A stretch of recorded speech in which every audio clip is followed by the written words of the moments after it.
Bonjour à tous et à toutes. Je me présente, donc c'est Justine Skeuten, la présidente de Claire depuis un peu plus d'1 an maintenant. Donc, bienvenue à tous à cette conférence de Claire sur le Covid et la vaccination. Je suis ravie de tous vous accueillir et j'espère que ce webinaire pourra répondre à toutes vos questions. Donc, voici un peu les temps forts de cette conférence. Donc, je vais d'abord vous dire quelques mots et donner quelques consignes logistiques pour ce webinaire. Ensuite, nous aurons le professeur Duret qui fera sa présentation. Ensuite, nous répondrons à quelques questions sur cette diapositive. Ensuite, nous aurons le professeur Badeau et enfin, la séance de questions-réponses. Donc, avant de rentrer dans le vif du sujet, quelques points techniques. Vu le nombre de participants ce soir, donc nous sommes plus ou moins 230. Donc, vos caméras sont coupées ainsi que vos sons. Mais si vous rencontrez des problèmes techniques, vous pouvez toujours écrire dans le chat. Donc, vous avez le petit logo conversé et il ne vous sera pas possible de lever la main ou en tout cas, on ne le prendra pas en compte. Pour poser vos questions, vous avez donc le logo questions-réponses dans lequel vous pouvez écrire vos questions. Elles seront anonymes et donc nous répondrons à la fin dans la séance de questions-réponses. Donc, essayez d'être le plus concis possible. Ce serait gentil. Nous avons donc ici joint notre collègue Alain Cornet qui sera donc le médiateur durant cette séance de questions-réponses. Durant ce webinaire, nous allons vous poser quelques questions. Pour ce faire, celles-ci s'afficheront au milieu de votre écran et il vous suffira de cliquer donc sur la réponse. Donc, nous allons faire un petit test maintenant. La réponse à ces questions sont totalement anonymes et on va le laisser pendant 15 secondes pour que vous puissiez avoir le temps de répondre.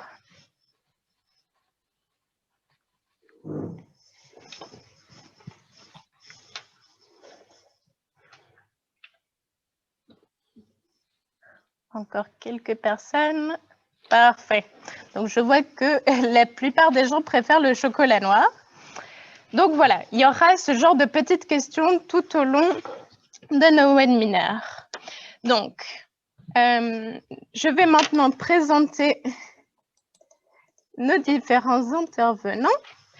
Donc, nous avons le professeur Valérie Badeau, donc, qui est professeure de rhumatologie à l'hôpital Bruckmann. Elle est également présidente de la Société royale belge de rhumatologie. Donc, ensuite, nous avons le professeur Patrick Duret, qui est également professeur du département de rhumatologie, mais aux cliniques universitaires Saint-Luc. Donc, ils auront chacun l'occasion de faire leur petite présentation. Donc, nous allons commencer d'abord par le professeur Duret. Mais avant de lui laisser la parole, nous allons vous poser quelques questions pour mieux pouvoir vous cerner et répondre à vos questions.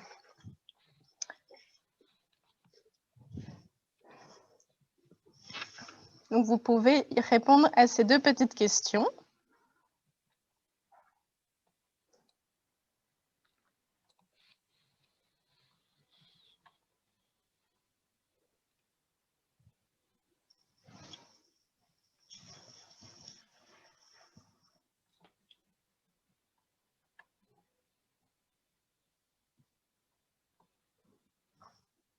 Ok, parfait. Mais sans plus attendre, je vais laisser la parole au professeur Duret et je vous souhaite à tous un très bon séminaire.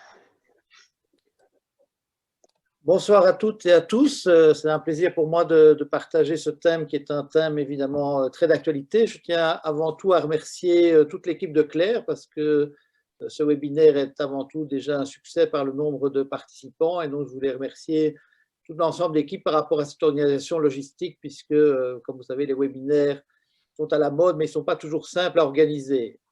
Et donc, mon rôle, c'est de vous présenter quelques données sur le Covid. Et donc, je vais passer évidemment quelques diapositives par rapport à la maladie. Et tout ça sera évidemment complété par ma collègue, le professeur Valérie Badeau, qui va vous parler plus spécifiquement du vaccin. Alors, je ne sais pas si je dois passer les dia moi-même ou si je dis dia suivante. Voilà, donc on va parler de petites généralités, on va parler évidemment bien sûr de vos pathologies, des traitements et enfin comme je disais, le professeur Bado parlera évidemment des vaccins et nous serons surtout là évidemment pour la partie questions-réponses qui est une partie évidemment importante. Les slides ne sont pas partagés pour l'instant. Ah oui, excusez-moi. Il faudra share screen, partager l'écran et choisir les slides. Excusez-moi,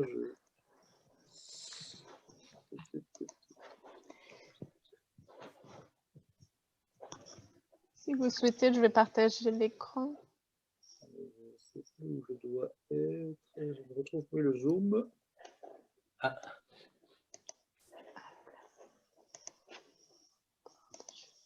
Voilà. Voilà, Justine va les partager comme ça, c'est un ordre. Ah oui, donc si tu peux les partager, c'est parfait. Donc je ne dois pas les. Donc, voilà, vous me dites quand c'est. Oui, dia suivante, on y va, dia suivante.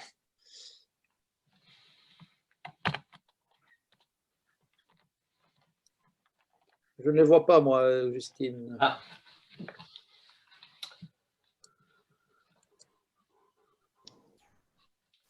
Les petits aléas du direct. Les webinaires, j'avais dit que c'était merveilleux la technique. Mais... Oui. Voilà. Vous les voyez toujours pas? Attendez, parce que j'ai un problème peut-être d'écran ici. Donc, je vois ma présentation, mais je ne vois plus le webinaire. Alors, il faut le chercher en bas. C'est une petite icône bleue avec une petite caméra blanche dessus. Non, je ne vois pas ça, malheureusement.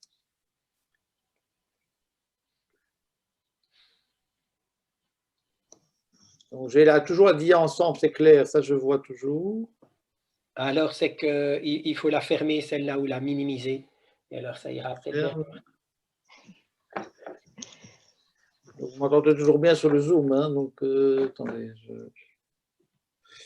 désolé de ce problème technique. Il n'y a pas de souci. Ah, voilà, j'ai le Zoom ici. Voilà, maintenant je retrouve le Zoom, donc ça va aller mieux, je pense.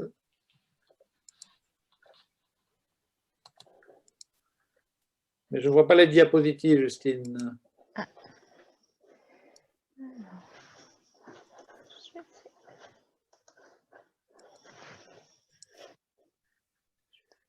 Je vais arrêter le partage et je vais relancer le partage.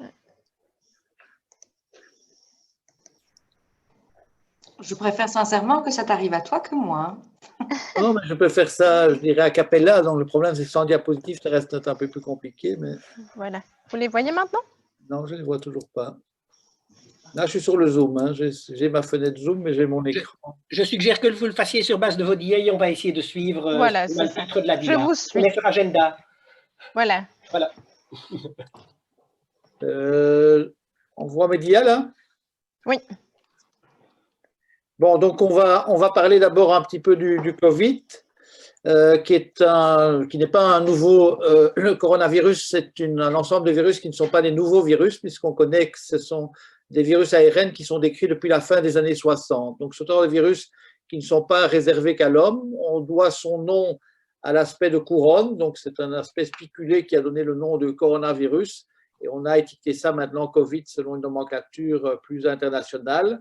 C'est un virus principalement respiratoire, mais il donne aussi une atteinte des muqueuses, notamment digestives, et donc il y a à la fois un tableau d'infection des voies aériennes respiratoires hautes, des poumons, mais également aussi une atteinte de l'atteinte digestive qui peut donner des entérites. Et donc le problème évidemment du Covid qui nous fait face actuellement, c'est ces pneumopathies extrêmement sévères et qui peuvent entraîner évidemment, comme vous savez, pas mal d'atteintes respiratoires très sévères avec des patients en insuffisance respiratoire marquée et qui vont aller en réanimation.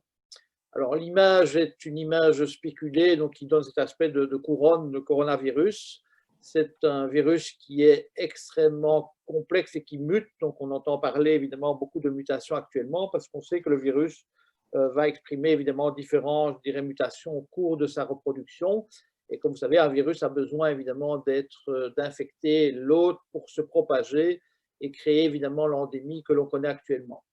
Alors notre problématique qui est une problématique de santé publique mondiale, c'est évidemment le fait que nous sommes des êtres humains très sociaux, mais nous avons aussi évidemment beaucoup de contacts avec le monde animal et on sait que par l'alimentation, mais aussi par les contacts animaliers, il y a des virus qui passent de l'animal à l'homme et ça ne pose pas de problème pour certains parce que ça n'entraîne pas, je dirais, de maladie, mais on sait que ces virus peuvent évidemment se propager au niveau des espèces, se muter également et entraîner des maladies qui sont actuellement sévères chez l'homme. Donc, notre gestion des virus au niveau des réservoirs animaliers est un phénomène évidemment très complexe et très difficile parce qu'il faut évidemment contenir évidemment, je dirais, ces infections virales et faire en sorte évidemment qu'il n'y ait pas de mutation qui entraîne évidemment des virus très pathogènes pour notre espèce. On sait que la transmission, elle est maintenant bien étudiée. Bon, vous avez beaucoup de données évidemment dans la littérature. Donc le problème du Covid, c'est évidemment les multiples informations que vous recevez tous les jours. Mais de manière simple, vous savez que c'est surtout une contamination par aérosol et donc par voie buccale, selon évidemment des micro et des macro-particules, qu'il y a une possibilité aussi d'infection par un contact direct. C'est pour ça que l'hygiène des mains est très recommandée, je dirais, actuellement. Et on sait que les surfaces peuvent contenir aussi des virus et que là, la durée de vie des virus sur les surfaces dépend évidemment du type de surface et aussi évidemment du nombre de virus présents. Donc, toutes ces contaminations sont possibles. Donc, ça rend évidemment la contagiosité complexe puisque l'on sait qu'il faut agir à plusieurs niveaux, ce que l'on fait. Alors, ce qui est important dans une endémie, une épidémie, c'est évidemment de connaître la contagiosité. Et vous savez que chaque jour, nous sommes informés par rapport au nombre de cas, que ce nombre de cas doit évidemment être proportionnel au nombre de tests. Donc ça, c'est aussi important. Mais il y a un chiffre qui est très important, c'est le R0. Donc ça veut dire la contamination d'une personne à une autre. Et on sait que si une personne infecte une autre, on est devant une épidémie qui peut évidemment s'accélérer au cours du temps, puisque cette autre personne va contaminer une autre personne. Et on sait que le risque au départ de contamination était aux alentours de 3, et vous avez un peu la liste évidemment des différents types de virus que l'on peut connaître en termes de maladies humaines avec leur contagiosité. Et la contagiosité, comme vous savez, elle dépend évidemment du nombre de personnes infectées, mais elle dépend maintenant aussi de la mutation du virus. Et on sait que probablement il y a des souches qui sont plus contagieuses que d'autres, et donc on aura certainement des questions sur le mutant anglais ou sud-africain ou brésilien à laquelle on doit faire face actuellement. Et donc, une des protections évidemment par rapport à ce virus, c'est évidemment de se protéger en termes d'éviter la contamination. C'est ce qu'on fait aussi pour la grippe et pour tous les virus respiratoires. Donc le fait évidemment de porter un masque, d'avoir une distanciation sociale, c'est de diminuer évidemment cette contagiosité et donc diminuer in fine le R0. Alors les symptômes, vous savez évidemment que c'est extrêmement variable, et donc la nouvelle évidemment importante, c'est que bon nombre de malades sont asymptomatiques, et ça on pourra en discuter aussi dans le débat, mais on sait que malheureusement ça va d'une gradation de symptômes vers très peu de symptômes comme un syndrome grippal ou un rhume ou une infection respiratoire des voies aériennes supérieures, vers une pneumonie avec douleur et avec difficultés respiratoires, fièvre. Ça peut s'accompagner aussi de fatigue, ça peut s'accompagner de troubles digestifs. Un des éléments symptomatiques qui a été mis à l'avant-plan par rapport au Covid, c'est la disparition de l'odorat et du goût, qui est un symptôme assez commun, mais qui reste un symptôme bénin. Et puis, vous avez évidemment les symptômes plus majeurs, qui sont évidemment les symptômes respiratoires sévères, où le patient manque d'oxygène et est amené évidemment à être traité par l'oxygène, à être hospitalisé et parfois évidemment à être conduit aux soins intensifs. Et donc, c'est un virus extrêmement contagieux et c'est un virus qu'il faut évidemment détecter dès que possible, donc dès les moindres symptômes. La détection est évidemment extrêmement importante avec tout ce que vous savez en termes de logistique au niveau du tracing, parce qu'il est important de s'isoler et de détecter les membres en contact avec une personne infectée. Alors, le forme sévère, on peut résumer ici sur cette diapositive, c'est qu'on sait que 81% ont des formes asymptomatiques ou très peu symptomatiques. On sait que plus ou moins 14% ont des formes sévères et que 5% sont des formes critiques. Donc, il y a pas mal de chiffres qui diffusent dans la littérature et qui diffusent selon les pays. en sachant évidemment qu'il y a des facteurs de risque. Et vous savez qu'un des facteurs de risque, et on va en revenir, c'est l'âge, c'est l'obésité, le diabète, les maladies cardiaques, les maladies chroniques respiratoires, et on a mis sur cette diapositive aussi les malades fragiles qui avaient donc un système immunitaire un peu compromis. Et là, c'est un débat évidemment extrêmement important parce qu'il faut définir ce que c'est qu'un patient immunodéprimé et il faut évidemment, je dirais, considérer des choses plus rassurantes par rapport à vos pathologies, on va en parler. Et donc, on est devant une mortalité qui reste évidemment malheureusement non négligeable en Belgique, puisque vous savez qu'on est à 18 000 morts maintenant sur la phase endémique, épidémique, mais qu'on sait que la majorité des patients qui sont décédés étaient surtout des patients âgés. Donc, plus vous diminuez en âge, plus vous diminuez les facteurs de risque généraux, moins vous avez, je dirais, des risques globaux très importants chez ces malades. Alors, le problème des pathologies auto-immunitaires, c'est évidemment le fait que ce sont des maladies où le système immunitaire est déjà, je dirais, activé. Il a évidemment l'intérêt d'être régulé par toute une série de bons médicaments qu'on vous donne pour contrôler la maladie auto-immunitaire. Et donc, on est dans un équilibre d'activation du système immunitaire, mais aussi de régulation du système immunitaire pour faire qu'il n'y ait pas d'inflammation, quel que soit l'organe, les articulations, les reins, la peau, enfin tout ce que vous connaissez en termes de présentation des pathologies auto-immunitaires ou inflammatoires. Et donc, la bonne nouvelle, c'est qu'on n'a pas vu, en tout cas à ce jour, une surinfection marquée des patients qui avaient des pathologies auto-immunitaires infectés par le Covid. Donc, on n'a pas vu de plus de gravité en termes de symptômes, en termes d'hospitalisation et en termes de mortalité pour les patients qui avaient de la polyarthrite, de la spondylarthrite, du lupus, de la sclérodermie et toutes ces maladies inflammatoires. Donc ça, c'est déjà quelque chose qui a été bien analysé dans la littérature et qui est rassurante. Et donc, on revient aux facteurs de risque généraux. Donc, au niveau des malades qui avaient des maladies auto-immunitaires, qui ont été hospitalisés ou qui ont été amenés aux soins intensifs, ils étaient souvent âgés, ils étaient souvent obèses, ils avaient souvent des maladies cardiaques, ils avaient souvent de l'insuffisance respiratoire, ils avaient déjà fait des infections. Il y a des questions qui sont encore, je dirais, sans réponse. Il y avait, semble-t-il, un peu plus d'hommes. On sait que le groupe sanguin serait aussi un cofacteur qui a été en tout cas révélé dans certaines études et qui pourrait être soit protecteur, soit plus prédisposant à la maladie. Et enfin, au niveau des médicaments, aucun médicament n'a été en tout cas repris dans la liste d'association avec une sévérité, hormis la cortisone, qui est un facteur de risque. Donc, le fait de prendre de la cortisone depuis longtemps a été corrélé avec plus d'hospitalisation Covid chez certains groupes de malades. Mais il est clair qu'il y a évidemment une diversité en termes de dose de cortisone, de durée d'administration, mais ça reste un médicament qui, semble-t-il, peut poser un petit problème. La dia suivante, c'est évidemment l'ensemble de ces données ont été analysées par les sociétés savantes de rhumatologie, notamment la société américaine, qui a statué sur le fait qu'il n'y a pas de surrisque démontré. Donc, il faut faire comme monsieur et madame tout le monde, il faut se protéger, se laver les mains, avoir de la distance sociale et faire en sorte de se tester et de se tracer si on est en contact avec des patients Covid. Et donc, ces mesures générales sont extrêmement importantes.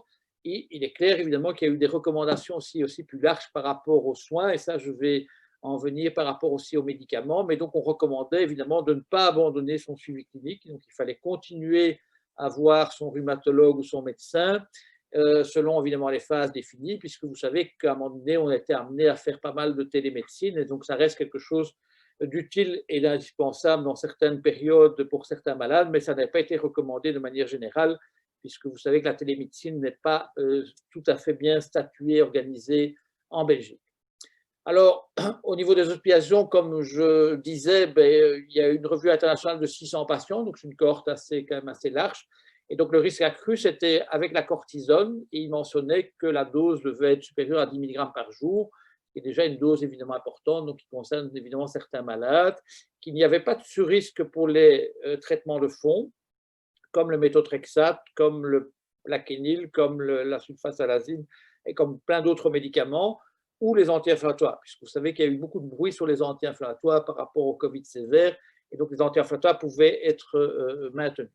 Il y avait un sous-risque si on avait des anti-TNF, Et ça, on sait que ces médicaments, comme les anti-L6 ou les inhibiteurs des JAK kinases, qui sont des biologiques maintenant bien connus dans le domaine des polyarthrites, vont diminuer la réaction inflammatoire. Donc peut-être qu'il y avait peut-être un petit effet préventif, mais en tout cas, ça n'a pas été démontré comme un effet purement protecteur. Les deux autres médicaments qui ont été incriminés en termes de risque dans certaines pathologies, dont le lupus et les maladies systémiques, c'est le mycophénolate mofétil et le rituximab, mais les cohortes restent encore faibles pour pouvoir donner des conclusions. Pour les anti-inflammatoires, on sait évidemment que ce n'est pas toujours bon en cas d'infection, donc il y avait une littérature ancienne qui montre que ça peut aggraver certaines complications infectieuses, notamment au niveau de la peau, mais ça peut aggraver la varicelle, ça peut aggraver les risques de complications pulmonaires lors d'une pneumonie, notamment en termes d'infection de la plèvre ou d'abcès au niveau de la plèvre. Et donc, on savait que les anti-inflammatoires pouvaient poser un problème, mais in fine, il y a des effets protecteurs des anti-inflammatoires en cas d'infection sévère, notamment au niveau de la régulation du système immunitaire, mais il y a des effets délétères, notamment au niveau des muqueuses. Et ça peut évidemment induire des phénomènes de fragilité des muqueuses, mais également des fragilités au niveau de la coagulation. Ça peut induire évidemment parfois, je dirais, la sécrétion de certaines protéines inflammatoires. Donc les anti-inflammatoires, c'est un peu le yin et le yang, on est entre effets positifs. Mais globalement, pas d'intérêt d'arrêter les anti-inflammatoires puisque pas de problématique au niveau du Covid ni d'hospitalisation plus importante. Alors, de manière simple, il faut maintenir le traitement et le suivi clinique. Donc, on a été fort amené à discuter avec vous pour vous rassurer de maintenir les médicaments, parce que si on arrête les médicaments, ben vous savez tous que vous exposez évidemment à une rechute de la maladie et que ça pose problème et que ça ne va en tout cas pas résoudre, je dirais, la situation Covid. Pas de réduction de dose, il n'y a aucun élément, je dirais, pour dire qu'il fallait réduire les doses je dirais, en période Covid. Et pour le lupus, on a, vous savez, un grand débat venant du sud de la France par rapport à l'hydroxychloroquine. Ben, il fallait maintenir ce médicament, mais vous savez que les études sur l'hydroxychloroquine sont assez décevantes, ne montrent en tout cas pas de prévention primaire du Covid si on prend de l'hydroxychloroquine. Alors pour les nouveaux cas, donc les patients qui ont développé leur maladie inflammatoire ou auto-immunitaire en période de Covid, ben donc on a fait comme d'habitude, donc on a donné, je dirais, le traitement comme d'habitude. Alors si vous êtes exposé au Covid, il faut maintenir le traitement de base, les anti-inflammatoires, la petite dose de cortisone ou l'hydroxychloroquine, ça ne pose pas de problème. Par contre, pour les traitements de fond, comme le Dimax classique, le méthotrexate et autres, ou les traitements biologiques, il vaut mieux l'arrêter pendant la période infectieuse, donc pendant qu'il y a de la fièvre, pendant qu'il y a des symptômes actifs, et donc on recommande l'arrêter pendant 8 à 15 jours, de ne les reprendre que si la maladie est bien stabilisée. Alors pour les anti-L6 et les JAK inhibiteurs, donc je pourrais aussi mettre les anti-TNF puisqu'on avait vu qu'il y avait un petit rôle peut-être protecteur, mais ça n'a pas été en tout cas confirmé. Est-ce qu'il faut les maintenir puisqu'on sait que ces médicaments ont été utilisés dans des études pour les Covid graves et donc ça n'a été étudié que dans les Covid graves et donc on a en tout cas recommandé de ne pas les maintenir dans la période infectieuse de manière obligatoire et donc de les reprendre une fois que l'infection était passée. Alors, pour les vaccins, je vais céder la place à Valérie qui va vous expliquer cela et on va évidemment répondre à vos nombreuses questions, je pense. Merci Patrick. Alors, un petit instant avant de vous laisser la parole, parce que nous aimerions faire un petit sondage avant auprès... alors...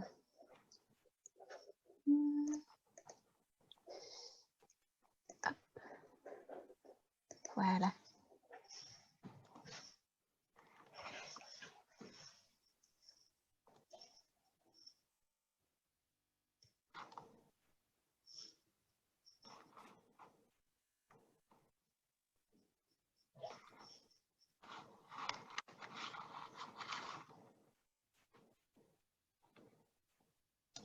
Voilà.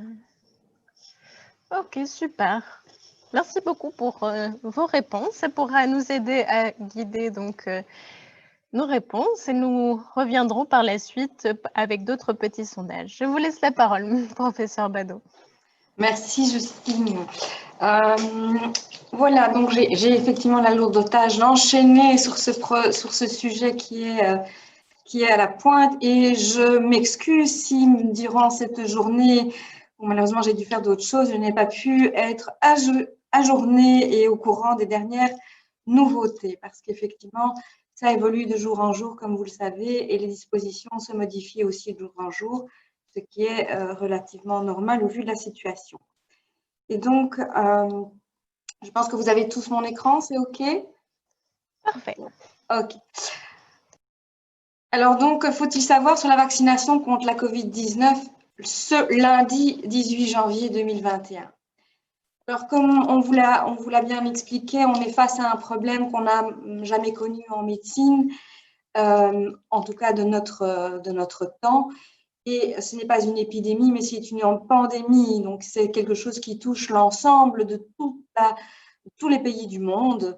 Il n'y a pas un pays actuellement qui soit, quelques-uns, mais en tout cas la plupart sont tous détectés pour avoir des contaminations et des infections à Covid-19. Et donc, vous voyez que cette image est assez effrayante quand on voit un statut en Chine en 2020, fin 2019 à aujourd'hui.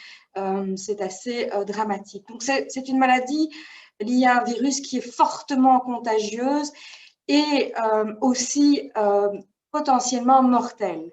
Donc, on a deux axes sur lesquels il faut vraiment bien jouer. C'est sur la transmission, ça, vous connaissez tous, on fait une protection, on se barricade, on se lockdown, on met des gestes distance et barrières.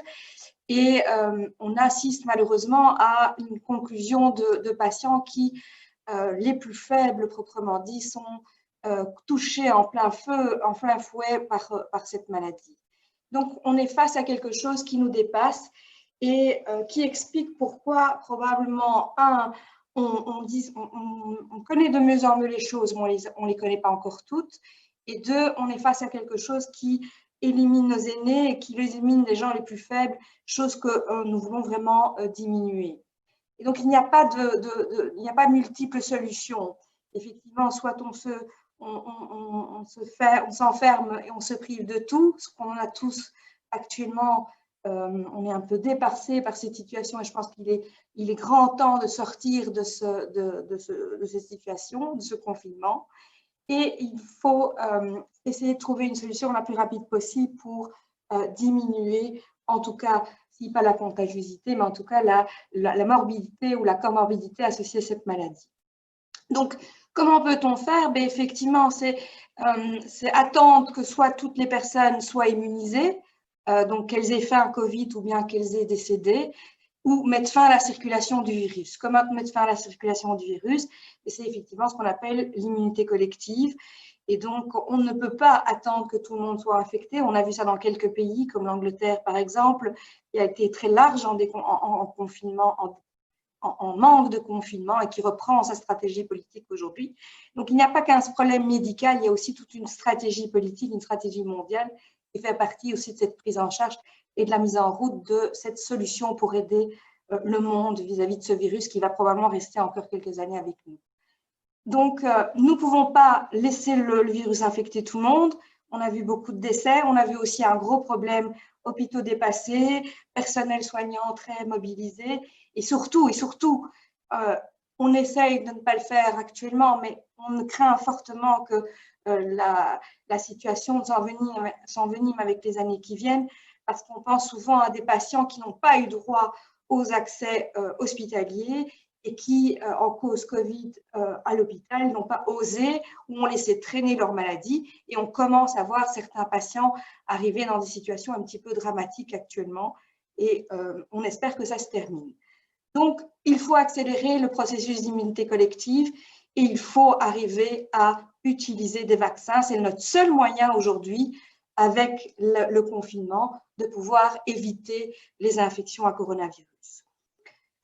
Pour y arriver, il faudrait que plus de 60% de la population puisse être vaccinée, avec aussi la problématique de la mutation. Comme vous le savez, ce vaccin commence à muter et pourrait peut-être échapper à des méthodes de vaccination, des mises en place de protection qu'on met maintenant, qui ne serait plus le cas dans quelques mois ou quelques années. Alors, un petit détail juste pour l'histoire, parce que je sais que les gens aiment bien ça, la vaccination, c'est pas si neuf. Hein. On en a déjà parlé dans les années 1800 avec la première découverte de vaccination de Jenner pour éradiquer la variole, qui a été officiellement établi en 1980.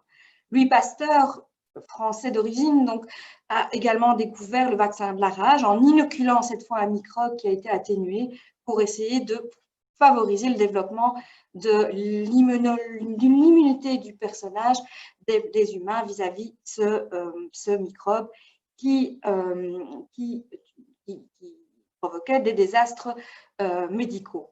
Donc, la vaccination, le concept de vaccination, c'est effectivement essayer de mimer une maladie pour provoquer des réactions immunitaires, parce que c'est ça que la maladie provoque, mais sans déclencher la maladie.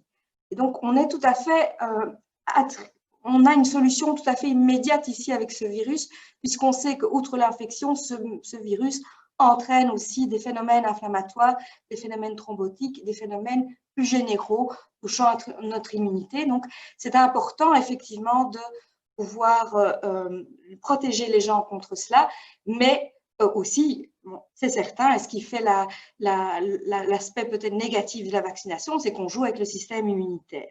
Donc là, je comprends très bien tout l'ensemble des questions que vous nous posez régulièrement et que vous poserez encore ce soir, parce qu'effectivement, on joue avec l'immunité pour protéger quelqu'un chez des gens qui ont déjà des pathologies immunitaires. Donc le raisonnement est tout à fait établi et il est tout à fait correct de votre part et de la part de tout le monde scientifique, bien entendu. Donc pour vacciner, il faut isoler un antigène ou quelque chose qui puisse arriver à produire, à stimuler l'immunité de l'homme pour se débarrasser de ce virus, puisque aucun moyen de type thérapeutique n'est actuellement à disposition, comme des antiviraux et autres. Alors, quelles sont les cibles immunologiques pour la vaccination contre le SARS-2? C'est évidemment on a deux choses qui interviennent pour éliminer les virus, comme vous le savez, c'est les anticorps et c'est une série de cellules immunitaires qui, une fois que le virus a réussi à pénétrer dans notre système, ces cellules vont essayer de se débarrasser de ce virus par leurs moyens qui leur sont à disposition. Alors, une des hypothèses qu'on avait testées dans le traitement du virus, c'était l'administration d'anticorps neutralisants, qui ne sont pas du patient lui-même, mais qui sont de patients ayant été en contact avec le Covid. Les résultats ont été publiés récemment avec certaines limites et certaines prudences, mais c'était un moyen qu'on a pu utiliser en immédiat avant l'arrivée des vaccins réels.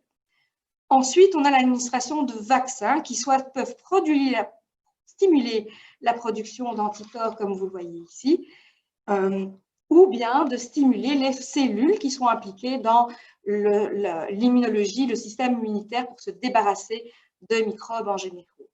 Et donc, nous avons des astuces différentes en fonction du type de moyens utilisés dans les vaccins, soit par l'intermédiaire de protéines recombinantes avec adjuvants, soit par la manière de vecteurs viraux recombinants, soit par le moyen, plus récemment, et c'est ce dont on va surtout parler aujourd'hui, sont les vaccins à nucléotides, qui sont en fait des vaccins à ARN messager ou bien à ADN. Alors, les autres vaccins que vous connaissez sont aussi les vaccins vivants. Beaucoup de questions sont posées par rapport à ces vaccins vivants, parce que ce sont des vaccins dont le contenu contient des microbes vivants, mais qui ont été atténués, qui ont été diminués dans leur virulence et leurs caractéristiques. Ça, c'est les vaccins qu'on connaît comme la rubéole, la polio, la rougeole, tous ces vaccins, notamment la fièvre jaune en tant que pathologie immunitaire sous traitement immunologique. Vous savez que c'est des vaccins qu'on essaye d'éviter au maximum chez les gens, notamment sous biothérapie, puisqu'il y a un effet qui est plus dangereux de réactiver une maladie pour laquelle on est vacciné. Ensuite, on a les vaccins inertes, comme je vous ai parlé.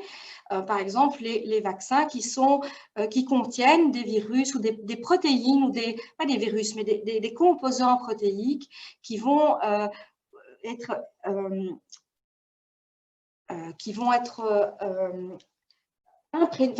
intégrés dans le vaccin qu'on veut mettre pour susciter une réaction immunologique comme la production d'anticorps. Et ces vaccins inertes sont souvent accompagnés d'adjuvants pour essayer de booster donc des contenus comme l'aluminium, par exemple, qui a beaucoup fait parler de lui par rapport à ces vaccins et qui va stimuler la réponse immunitaire lors de ce type de vaccin inerte, dépourvu de pouvoir infectieux, mais pourvu par contre de pouvoir immunologique. Alors, entre ces vaccins vivants et inertes, il y a beaucoup d'approches vaccinales qui ont été développées, et notamment une approche vaccinale qu'on connaît maintenant tous, qui est le vaccin à ARN messager, qui est le premier vaccin qui sera utilisé en Belgique. Ces vaccins résultent non pas d'une urgence comme on le pense réellement, mais en fait, ça résulte d'années de recherche par rapport à la mise en place et au développement de ce type de vaccin. Donc, peut-être pas l'ARN messager pour le Covid, mais en tout cas, les techniques de vaccin ARN sont notamment bien utilisées aujourd'hui. En cancérologie, étonnamment, donc c'est vraiment, on voit que c'est pour vraiment stimuler la réponse immunitaire et se débarrasser de quelque chose qui nous paraît pas bon dans notre corps, entre guillemets, pour être très vulgariser la situation. Et ces développements résultent aussi de génie génétique et de biomoléculaire, de biologie moléculaire, qui sont, ces dernières années, qui ont fait un développement monstrueux, tant dans le diagnostic et tant dans l'utilisation thérapeutique et la recherche médicale. Et donc, on a des projets par rapport à ces vaccins qui sont très, très intéressants. Alors, comment est-ce qu'on est arrivé à développer si vite un vaccin? Et bon, je vous l'ai dit, c'est une urgence mondiale. Il y a une pandémie, donc il faut rechercher, il faut développer, aller très vite à la mise en route, à l'étude, à la commercialisation et à son utilisation, jusqu'à émettre actuellement, comme vous le voyez, des campagnes de vaccination. Et tout ça résulte de forces unies et de regroupement de cerveaux et de spécialités, de mise en place de gens qui cherchent, de gens qui trouvent, de gens qui soignent. Et tout ça à grande échelle était un peu le reflet de ce qu'on a vécu dans les hôpitaux par rapport à ce Covid, où finalement on a uni toutes nos forces, et on a uni nos forces, mais à plus grande échelle, avec aussi des gens internationaux. Il n'y avait plus de bagarre, on a vraiment essayé d'établir une task force pour essayer d'avoir toutes les idées possibles pour essayer de se défendre contre ce virus. Et donc, beaucoup de vaccins ont été mis en développement.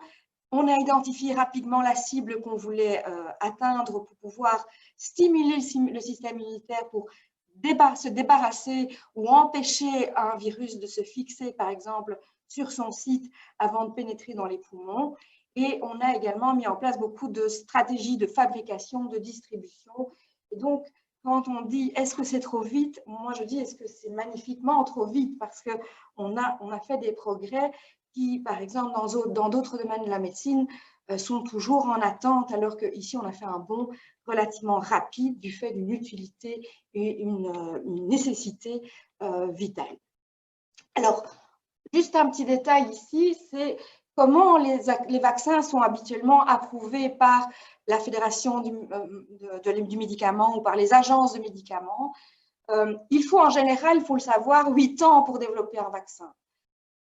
Ça se fait par développement clinique, ça prend entre 6 à 10 ans. Il faut 1 an pour que tout soit accepté au niveau de la reconnaissance. Il faut un minimum de 7 études cliniques sur des gens volontaires et il faut au moins 2 études d'efficacité. Quand on teste un médicament, on teste d'abord sa sécurité et puis ensuite son efficacité, et d'abord sur des personnes saines et puis ensuite sur des gens potentiellement qui vont devenir malades. Donc, le nombre de patients en général qu'il faut, c'est 6710 patients. Et nous allons voir qu'en fait, retenez ce chiffre parce que c'est infiniment plus petit que tout ce qui a été testé justement dans les études pour les vaccins du Covid.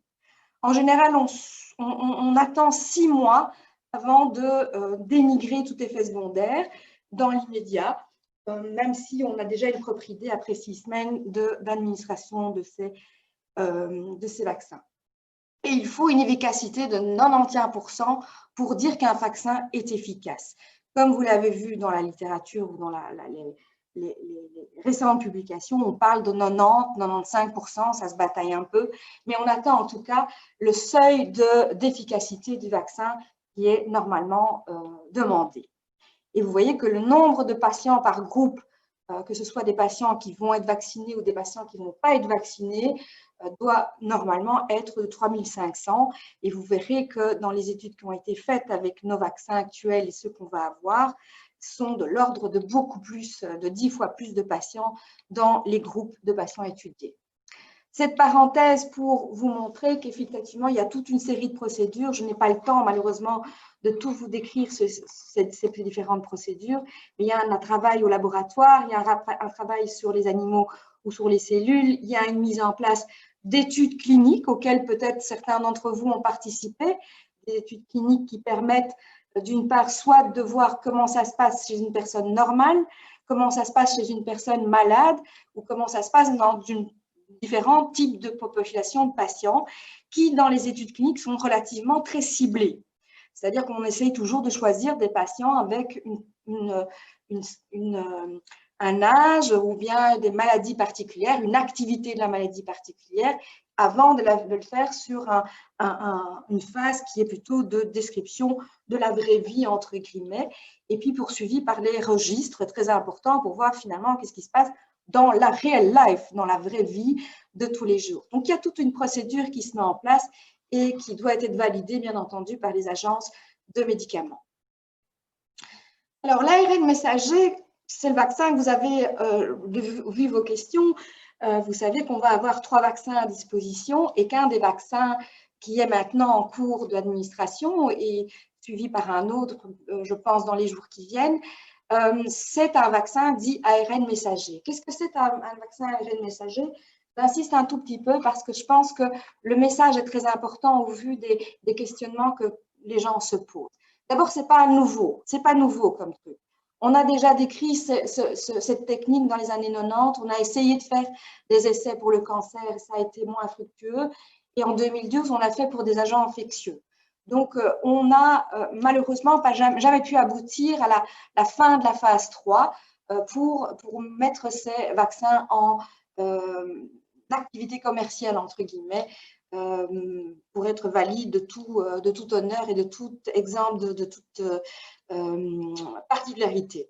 Et donc, c'est Pfizer qui, vous le connaissez bien maintenant, a fabriqué le premier ARN. Alors, il semblerait qu'il l'ait fait, soi-disant, en quelques jours de temps, voire un week-end. C'est un peu l'anecdote, mais c'est compréhensible parce qu'en réalité, à partir du moment où on identifie une protéine que vous voyez ici, à la surface du virus qui lui permet de rentrer notamment dans l'arbre respiratoire, il suffit d'aller décoder cette protéine, d'aller voir son alphabet et de pouvoir intégrer ça rapidement par une technique d'ARN messager un peu compliquée à vous donner ici. Mais ce petit message va être construit et à l'aide de biotechnologie, va être instauré dans une petite molécule lipidique, surtout faite de lipides et pas du tout d'autres composants comme on le connaît dans les vaccins habituellement. Cette double protection lipidique lui permet de rentrer facilement dans les cellules et à ce niveau-là, il va utiliser la machinerie de la cellule pour fabriquer, comme c'est un message, il va faire fabriquer des autres protéines à partir du matériel de transcription, on appelle ça le matériel de fabrication des protéines à l'extérieur du noyau qui est dans le cytoplasme, c'est-à-dire autour du noyau. Donc, en aucun cas, ce virus, ce ARN messager ne participe ou n'intègre notre ADN. Ça, c'est une question souvent apportée. Et donc, voilà pourquoi on peut expliquer ça. Alors, ces protéines, une fois synthétisées, elles vont alors être exprimées par une partie présentatrice qu'on appelle la partie de présentation j'ai un trou, pardon, le complexe d'histocompatibilité qui permet en fait de pouvoir présenter ce truc, cette protéine qu'il faut absolument éliminer ou empêcher d'arriver à l'intérieur pour fabriquer des anticorps par l'intermédiaire des cellules de l'immunité, comme vous le voyez ici. Ça, que certains connaissent ça, puisque c'est le principe proprement dit des maladies auto-immunes aussi, puisque ce peptide qui n'est pas identifié dans les maladies auto-immunes pourrait être l'acteur favorisant le développement de certaines maladies auto-immunes. Donc, je laisse le débat pour les questions par après, mais donc vous voyez que tout ça est un système pour faire fabriquer très vite des anticorps en intégrant un petit message dans l'intérieur de nos cellules, mais qui ne participe pas à notre ADN. Alors, quels sont les avantages et les inconvénients? C'est très rapide, ça ne coûte pas très cher en termes de développement et de fabrication. Il y a des ARN d'intérêt, mais qui sont que ciblés sur les choses que l'on veut cibler par rapport au virus. Si on veut l'empêcher de rentrer dans les cellules, eh bien, on va bloquer son amorçage, son outil d'amorçage dans l'entrée de notre système et de notre poumon, par exemple. Il n'y a pas d'adjuvant nécessaire, donc on minimise fortement les réactions allergènes ou en tout cas les réactions vaccinales. Ils ont une très demi-vie, donc ça peut facilement être dégradé. Donc ça, ils sont facilement éliminés une fois qu'ils n'ont plus leur fonction. Ils n'agissent pas avec notre ADN. L'inconvénient, cependant, c'est que c'est assez récent. On a quand même des manques de recul scientifique. Il y a des ARN messagers qui perdent qui arrivent moins à destination du fait d'une qualité peut-être lipidique, donc cette capsule dans laquelle ils voyagent, cette membrane lipidique dans laquelle ils voyagent, qui peut être instable. Ils sont très fragiles, ça c'est quelque chose de très connu au laboratoire, les ARN messagers sont relativement fragiles, surtout quand ils sont hors contexte. Hors contexte, ça veut dire quand ils sont dans un milieu un petit peu hors cellulaire, ou notamment avec des enzymes qui les protègent, ou bien quand ils sont hors température adéquate, c'est-à-dire moins 80 degrés ou moins 20 degrés. Donc ça, c'est des problèmes qui vont expliquer le problème de logistique quant à l'utilisation et la stratégie vaccinale pour les patients et pour le vaccin Covid actuellement. D'autre part, on ne peut pas l'acheter en magasin, il faut l'acheter selon une logistique d'administration et donc c'est nécessairement par des grandes structures comme on voit maintenant dans les centres de vaccination où il faut toute une logistique bien préparée pour administrer correctement ce virus en toute sécurité et en toute efficacité surtout. Alors, je ne vais pas passer ceci, mais donc, vous voyez ici qu'on a différents vaccins qui sont actuellement à disposition et qui vont arriver, si pas Moderna n'est pas arrivé, mais en tout cas AstraZeneca, et qui sont pour les deux premiers des vaccins à ARN messager qui, outre la grossesse et les patients fortement immunosupprimés, parce qu'en fait, on n'a pas de données chez ces patients. Ce n'est pas une question de conséquences, c'est une question que pour le moment, on n'a pas de données ciblées d'études réalisées chez ces patients pour pouvoir le certifier en toute certitude. Et donc, par souci de sécurité, on préfère éviter d'administrer ça chez les patientes enceintes et les patients à grosse immunosuppression, comme des déficiences immunitaires congénitales ou bien des génétiques ou bien des situations d'immunodépression très importantes. Par exemple, des cas par exemple, des patients qui sont greffés, par exemple, peuvent être des patients qui sont nécessairement à haut risque, et donc il faut savoir comment juguler cette vaccination. Ensuite, on a des effets secondaires qui ont été rapportés, mais ces effets secondaires, finalement, ne sont pas actuellement préoccupants. Il y a des allergies qui peuvent, en fait, arriver, mais vis-à-vis principalement des constituants lipidiques, notamment de la capsule dans laquelle l'ARN messager se situe, notamment certaines protéines glycolées, pardon, pas glycosylées. Donc, ces formes pegylées glycoles qui sont parfois à risque de phénomènes allergiques. Et par ailleurs, on a repris des incidences d'effets secondaires qui sont actuellement très légers et liés probablement plus à l'aspect de la réaction vaccinale qu'à un risque d'infection par le Covid qu'on ne peut pas avoir avec ce type de vaccin. Ça, c'est déjà un message très important puisqu'on ne transfère que des protéines et on ne transfère pas le virus en soi. Alors, il y a quelques effets secondaires qui ont été rapportés, mais tout à fait non significatifs actuellement. Et c'est une raison également pour laquelle vous devez également participer à des registres de vaccination qui sont mis en place aujourd'hui pour suivre à court et à long terme les patients sous vaccin. Vous voyez qu'il y a différentes techniques qui sont utilisées pour les vaccins, que ce soit des vecteurs viraux ou bien des vaccins inactivés ou bien des vaccins ARN. Et vous voyez qu'aujourd'hui, il y a plus de 173 vaccins en études précliniques et 65 vaccins en développement clinique.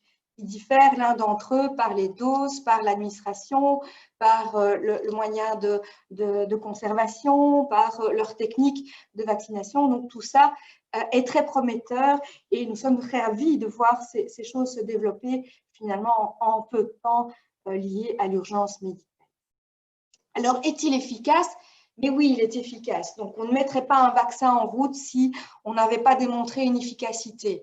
Et donc, comme je vous l'ai dit, on a des 95%, des 94%, des 90% d'efficacité du vaccin qui sont donc l'objectif principal qu'on voulait avoir. C'est vacciner au maximum pour pouvoir avoir une sécurité, une efficacité au maximum.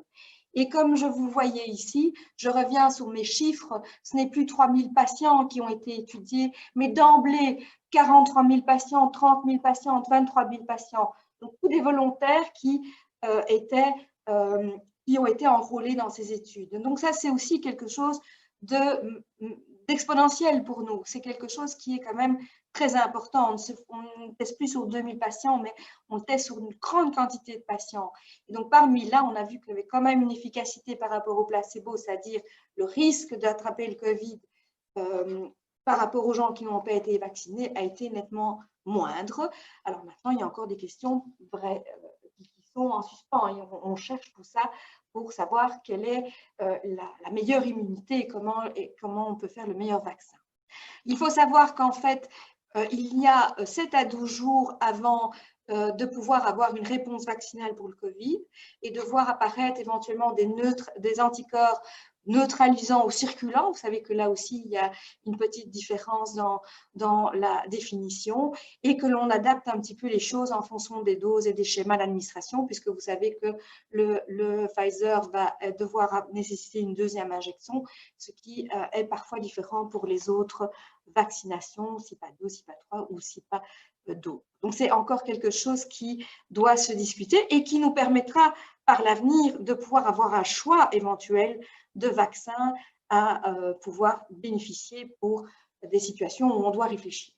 Je ne vais peut-être pas rappeler parce que je pense que je prends du temps, donc je n'ai pas de timing, là je dois avouer que je ne regarde pas l'heure, mais il y a toute une procédure et vous voyez ici quand l'écriture est nombreuse, il y a forcément beaucoup de procédures et il y a plein de choses qui doivent être en marche aujourd'hui pour un vaccin qui a été mis si vite en utilité au point et à administrer. Alors, la question principale, c'est évidemment les effets secondaires. Et là, je dirais attention, attention, parce que vous voyez un homme de 82 ans décède après avoir été vacciné pour le Covid. J'ai vu ce matin 23 personnes en Norvège qui ont été vaccinées et qui ont eu un problème de décès ou de morbidité. Alors, tout ça, il faut faire vraiment attention. tout ça, il faut le savoir que on a mis en place des vaccins, on les utilise maintenant sur une grande population. Et chaque fois qu'un effet secondaire retentit, il faut le noter. Quand vous avez probablement déjà participé dans les études cliniques, lorsqu'on a mal à la tête, il faut le noter. Et à nous et aux experts de voir si potentiellement c'est en lien avec le vaccin. Quand ça ne nous paraît pas raisonnable, on n'attribue pas ça comme un effet secondaire, mais un effet potentiel ou un effet possible. Par contre, quand on a un décès, ça c'est toute la question. Donc, ce que j'ai vu ce matin, c'est qu'effectivement, on a fait des autopsies aux patients qui étaient décédés, notamment en Norvège. Et effectivement, à ce moment-là, on peut se rendre compte qu'il n'y a pas d'explication. Il y a peut-être une explication naturelle, mais il n'y a pas d'explication vraiment objectivée et visible ou explicable. Il ne faut pas oublier qu'on vaccine en masse aussi, et donc on a aussi des patients qu'on a choisi délibérément de vacciner plus âgés, et donc ils sont évidemment plus fragiles aussi, mais dans leur vie, pas en lien avec le vaccin. Ça, il faut bien comprendre. Et c'est une chose très importante également. Et donc, globalement, on n'a pas vu d'effets secondaires très importants. Ce qu'on a pu voir, c'est des petites réactions vaccinales, comme je l'ai dit tout à l'heure, un petit peu de fièvre, un peu de douleur musculaire, un peu de température, et c'est normal puisqu'on provoque une réaction, on stimule le système immunitaire, donc ça se comprend et ça c'est tout à fait compréhensible. Par ailleurs, il faut vraiment faire attention d'une part à l'information qu'on donne, parce que c'est des informations qu'on voit parfois plus souvent dans l'ADH et dans Le Soir ou dans certaines autres revues que dans la littérature médicale.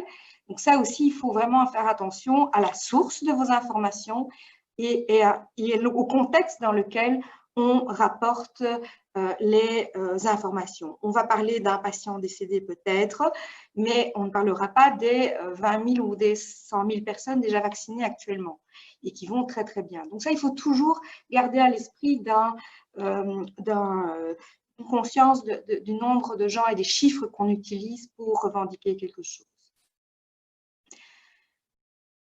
Alors, pour Pfizer, il y avait juste 4 cas de paralysie qui ont été observés, qui sont des paralysies qu'on observe parfois après une infection virale, mais qui ne sont pas actuellement, on l'a juste noté, on l'a juste clarifié, mais on n'a pas encore considéré comme une conséquence fatale du vaccin. Donc, ceci, j'en ai un peu parlé, je vais avancer. Je n'ai pas l'heure, mais je crois qu'il est 7h30.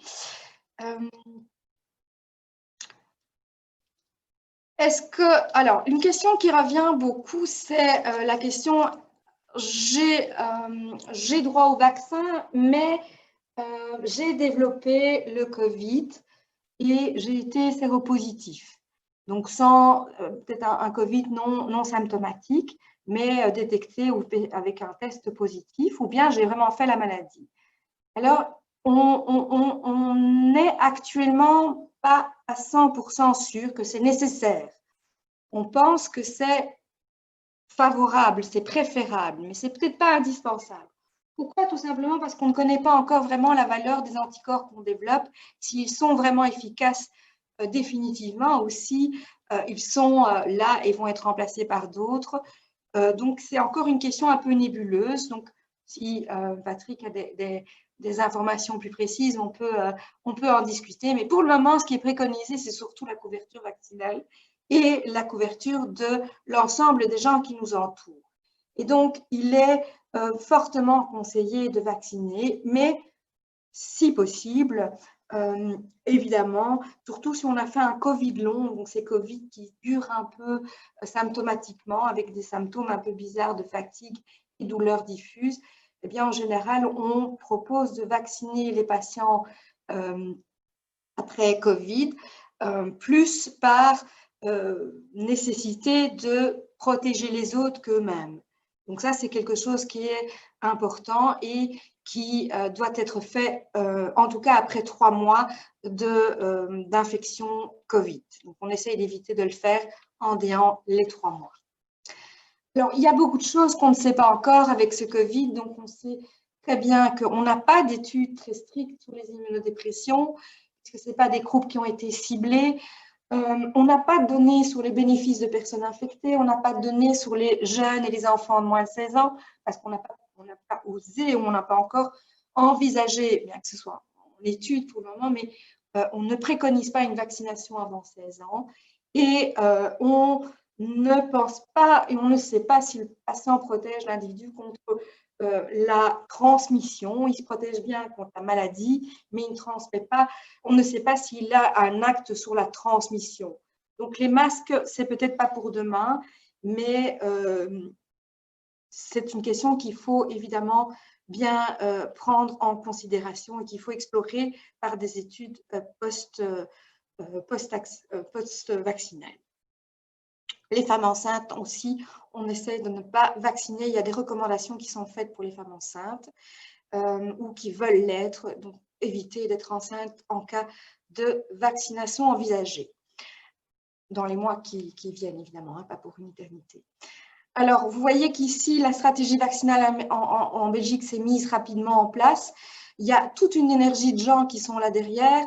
On a des réunions régulièrement. Encore ce week-end, on a assisté à un très beau séminaire qui met en place des gens à la fois médicaux, mais aussi plutôt stratégiques, politiciens, économistes et autres pour le développement de ces vaccins, voire même des psychologues, parce que ça, c'est un point très important, je pense. Et vous voyez que nous sommes en cours, puisque plusieurs maisons de repos ont été vaccinées. Je pense qu'on commence bientôt, en tout cas pas chez moi, mais en tout cas, on commence bientôt les vaccinations au milieu hospitalier. Donc, je pense que tout ça se met en place. Alors, qui peut se faire vacciner et qui se fera vacciner?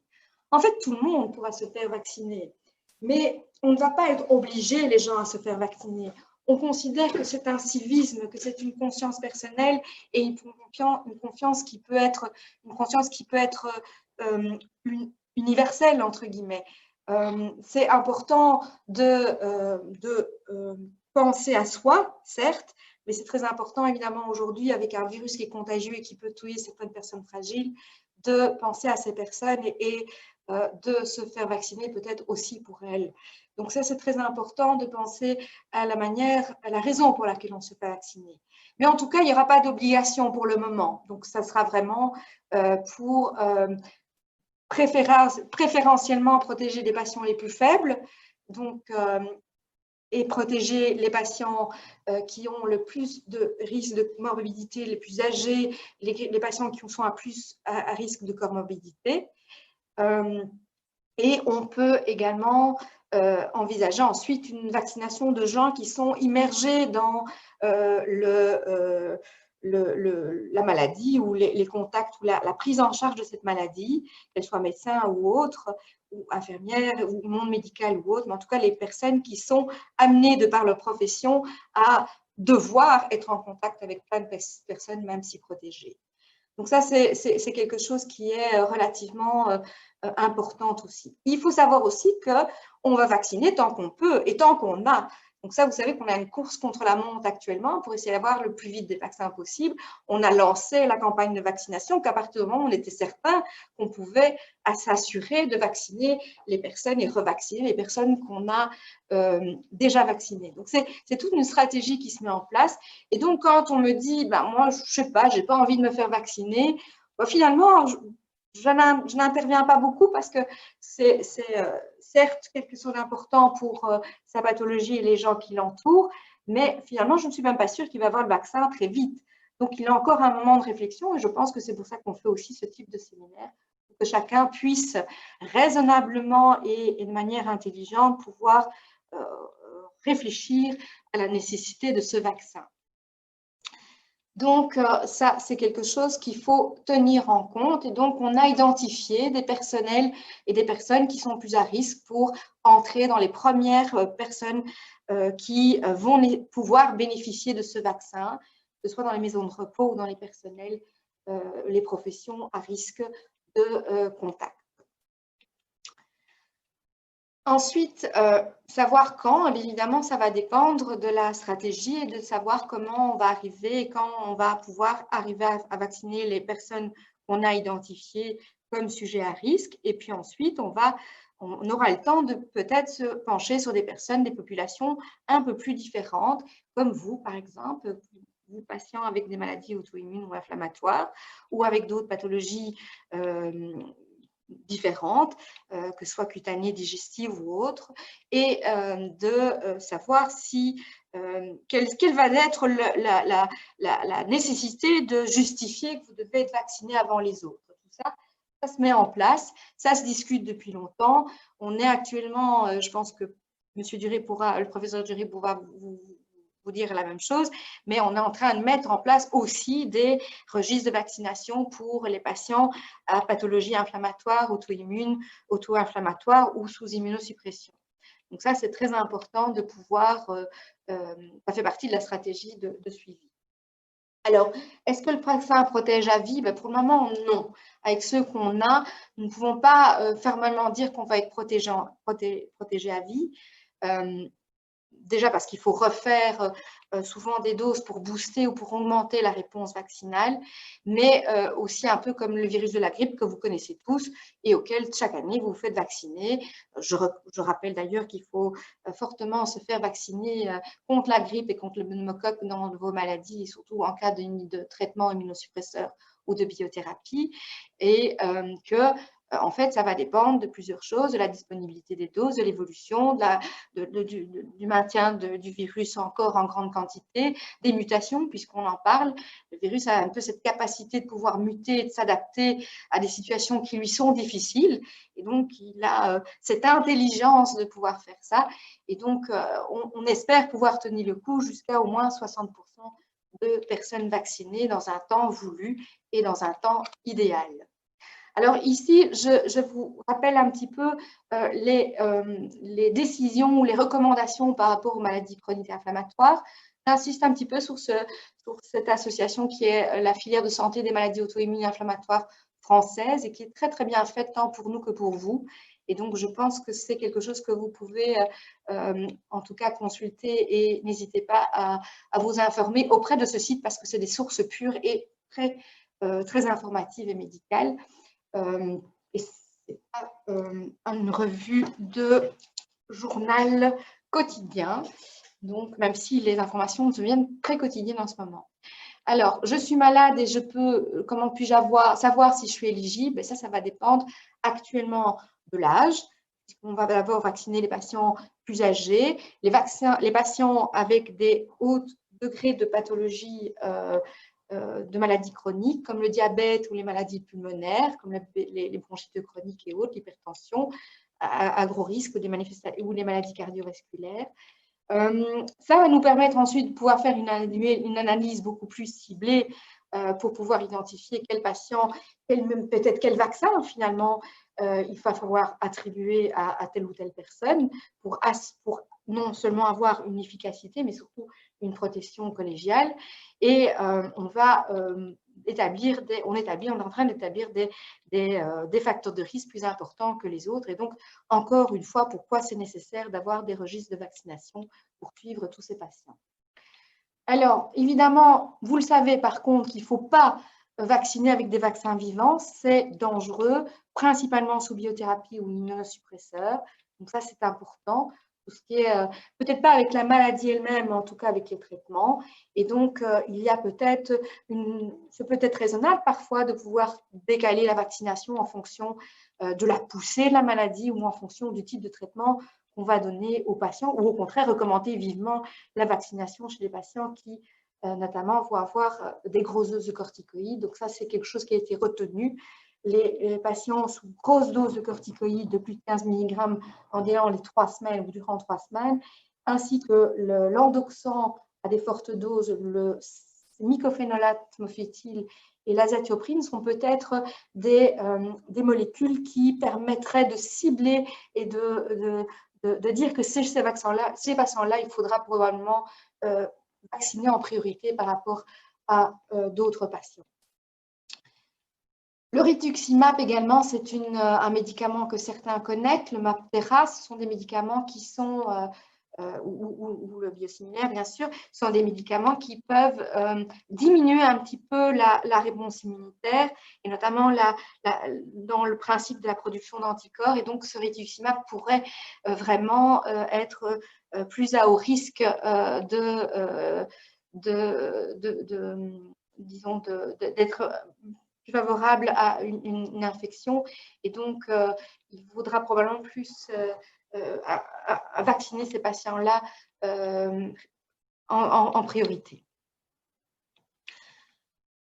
Donc, ceci, c'est un petit peu redondant, mais je pense que vous voyez que toutes les sociétés, vous voyez qu'on n'est plus dans le mondial, là, on est dans des sociétés de particularités de médecine et de spécificité médicale, où on a des recommandations qui sont établies maintenant en fonction du type de patient et du type de pathologie ou des médicaments. Alors, juste un point que je voulais encore juste aborder, c'est l'hésitation vaccinale. C'est clair que nous pouvons comprendre que j'ai volé cette diapositive au docteur Olivier Klein, qui nous a donné un séminaire ce week-end. Et je trouvais que c'était très intéressant parce que, outre tout ce qu'il faut faire et pas faire, il y a aussi le patient et on est avec son patient, on connaît notre patient. Et donc, c'est important de voir un peu la raison, peut-être parfois psychologique ou autre, qui font que les patients disent non. Il y a des anti-vaccins, ça c'est connu depuis des années, ça c'est, voilà, il y a un abord qui doit être fait avec ces patients, mais il y a aussi les gens qui hésitent à se faire vacciner, principalement parce qu'on appelle le scepticisme vaccinal, donc les vaccinosceptiques, comme on dit. Ils ne sont pas contre la vaccination, mais ils ont juste peur et ils se disent quoi ? Est-ce qu'il va y avoir des effets secondaires? Est-ce que, voilà, c'est plutôt par rapport à ce que ça va arriver, qu'est-ce que ça va provoquer, et finalement, ils oublient la protection initiale de ce vaccin. Et petite anecdote, on a remarqué que c'était surtout des jeunes femmes qui avaient peur des effets secondaires, donc qui appartenaient à des groupes non à risque, qui n'étaient pas dépendants du statut socio-professionnel, bien que je pense que c'est quand même des gens à viser et à hautement encourager à se faire vacciner, et qui avaient surtout une vision de responsabilité de famille, de santé pour leurs enfants. Donc ça, c'est un petit peu la problématique de ces anti-vaccins ou de ces hésitants vaccinaux ou de ces sceptiques. Et donc, ça vaut la peine de discuter avec les patients. Je pense qu'on va aborder un résultat, mais juste, j'enchaîne ici. Je fais ma petite enquête tous les jours ici depuis 2-3 semaines. Et effectivement, j'ai des refus vaccinaux, mais la justification est parfois déraisonnable parce que c'est soit une mauvaise information sur un réseau social qui n'est pas destiné à donner des informations sociales sans cibler quoi que ce soit, et à l'inverse de réseaux sociaux qui se veulent plutôt informatifs et plutôt… Donc, il faut sélectionner aussi ces informations médicales et oublier de temps en temps aussi le journal parlé de tous les jours qui parfois finalement nous fait un peu…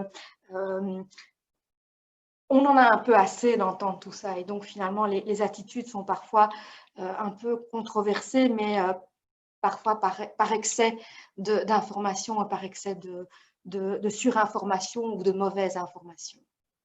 Donc ça, c'est un petit peu, je rappelle, les groupes de vaccination prioritaire. On peut en revenir si vous voulez. On peut revenir à cette description, mais on est en train de nettement essayer d'identifier des groupes à risque parmi nos patients. Et ce sont ici les recommandations qui ont été établies par cette filière de santé, qui est même le centre de reconnaissance de toutes les maladies inflammatoires auto-immunes systémiques comme le lupus, la sclérodermie, le Sjögren, les myosites, auxquels on va intégrer un peu différemment les arthrites rhumatoïdes, je pense, ou la spondyarthrite ou l'arthrite psoriasique, mais globalement, ce sont des patients qui doivent être prioritaires, qui vont recevoir dans les jours qui viennent ou qui reçoivent des doses très élevées de corticoïdes et qui vont recevoir des immunosuppresseurs importants, comme j'ai cité précédemment, ou du rituximab particulièrement. Et par rapport, non plus cette fois au traitement, c'est aussi par rapport à leurs complications. Les patients qui ont, par exemple, des complications pulmonaires sévères, dans le cas de sclérodermie ou de lupus, par exemple, ou de fibrose pulmonaire, ou de situations où le poumon est devenu fibreux à cause d'une inflammation chronique liée à ces maladies, ou encore des pathologies musculaires inflammatoires, donc les myosites, toute la série des myosites, avec notamment une capacité, un déterminant qui permettra de dire quelle est le limite, entre guillemets. Bien entendu, ce n'est pas pour dire que celui-là aura et celui-là n'aura pas, c'est pour pouvoir identifier la nécessité, le besoin de vaccins qu'on a besoin d'avoir très vite pour vacciner ces patients et une fois qu'on les vaccine, pour les revacciner pour poursuivre une bonne vaccination comme c'est recommandé.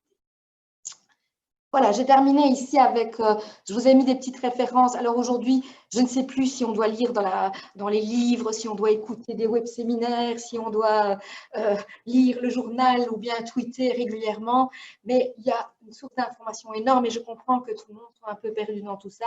J'espère qu'on a un petit peu quand même pu étayer un peu les choses. Et donc, je vous ai mis des petits sites de référence. La littérature, bon, ça, je la garde pour moi parce que c'est des littératures beaucoup plus scientifiques et médicales. Il y a beaucoup de séminaires qui sont en cours, mais regardez toujours votre source. Ça, c'est très important. J'ai, grâce à plein de collaborateurs ici, notamment en immunoallergologie et en infectiologie, pu avoir des informations pertinentes auxquelles moi, en tant que rhumatologue, j'étais un peu perdue. Et donc, vous voyez que c'est quelque chose de commun et de multidisciplinaire. Mais encore une fois, si vous avez des questions, je pense que le plus simple, c'est d'en discuter avec les médecins qui vous connaissent, que ce soit les médecins généralistes ou encore les médecins rhumatologues internistes qui vous suivent et qui connaissent très bien votre pathologie, votre situation médicale et votre personnalité aussi.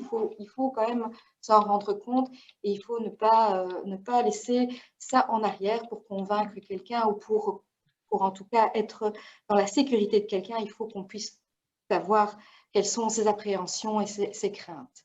Voilà, merci beaucoup. J'espère que je n'ai pas été trop long, Alain, et je vous remercie. Et je pense qu'on va terminer avec Patrick encore ou... On va avoir quelques questions. On va avoir quelques questions parce qu'il y a eu énormément de questions. Alors, c'est vrai que c'était un peu plus long comme présentation, mais ça a répondu à énormément des questions qui ont été posées. Et donc, je crois qu'on avance bien. Alors, juste pour les participants, deux petites choses. On a, au total, j'ai reçu pas loin de 300 questions. Donc, évidemment, on ne va pas pouvoir y répondre à toutes précisément, mais je vais essayer de reprendre les questions qui sont revenues de manière assez générale, et surtout celles qui sont encore arrivées après qu'on ait parlé éventuellement du sujet en question pendant la présentation.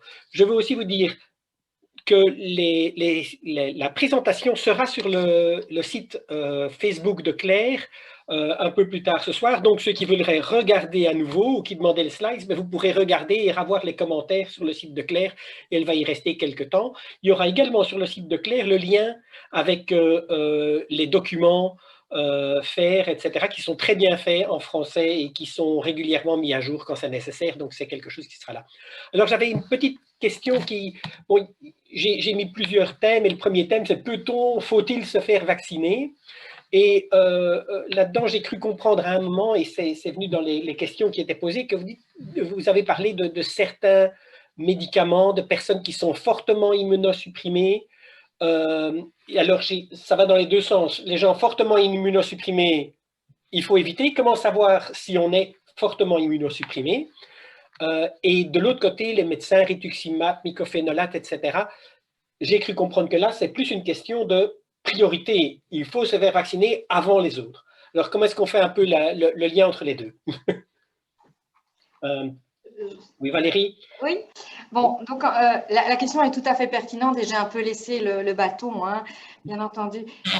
C'est clair qu'il faut considérer deux choses. Il faut considérer, bien sûr, nos patients et nos maladies, ça c'est important. Donc, si la nécessité de mettre en route des traitements est indispensable, eh bien, on ne va pas changer. Comme on a dit, on va les mettre. S'il y a une poussée aiguë de lupus, on va mettre en route des médicaments. Si la priorité maintenant...